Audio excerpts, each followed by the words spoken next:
Hi, I'm Jenny Keller. Welcome to the Keller Farmhouse. Today I'm going to show you how I make my Ruffle cakes. These are cute in any color, for any season, for any reason. They're very popular.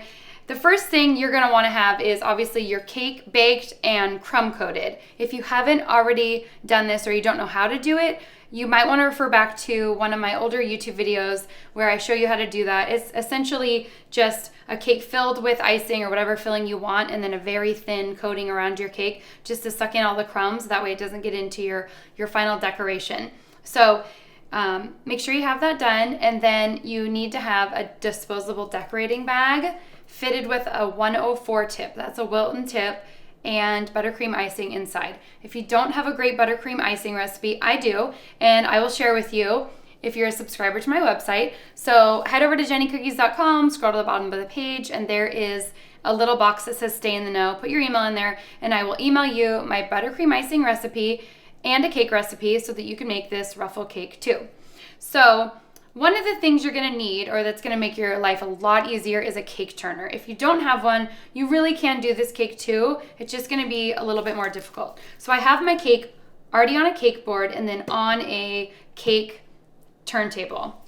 You're gonna take your bag and using a vertical position, and with the fat end of this tip already, with the fat end of the tip facing your cake, you're gonna just start applying pressure and turning your turntable to cover your cake.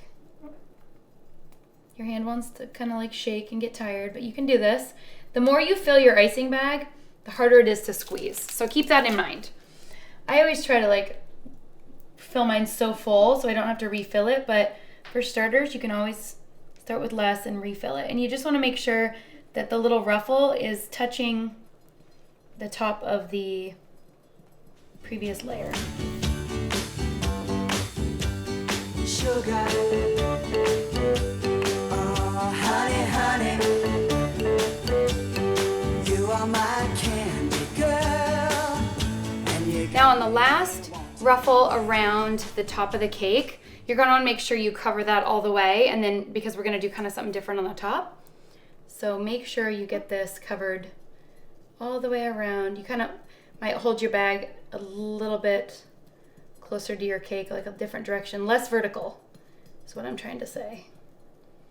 And then we got the top to do, but we have all the sides are filled. Now, using the same tip and bag, you're gonna now hold your icing bag with the skinny tip facing up, the fat tip facing, or basically touching your cake almost.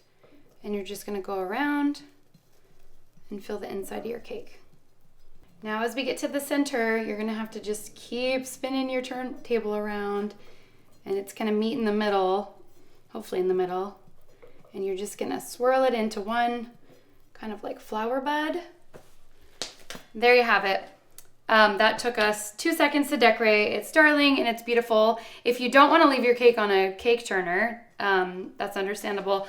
I would let this dry for a little bit, about maybe 30 minutes to an hour. Let that icing kind of crust. You also could just pop it in the refrigerator for 15, 20 minutes, and then take a flat spatula, pick up your cake on the cake table, and then transfer it to your cake stand or platter, whatever you're gonna use. So if you have any questions, leave them below in the comments. Be sure to hit like, subscribe, follow, so you can stay in the know and know what we're up to next.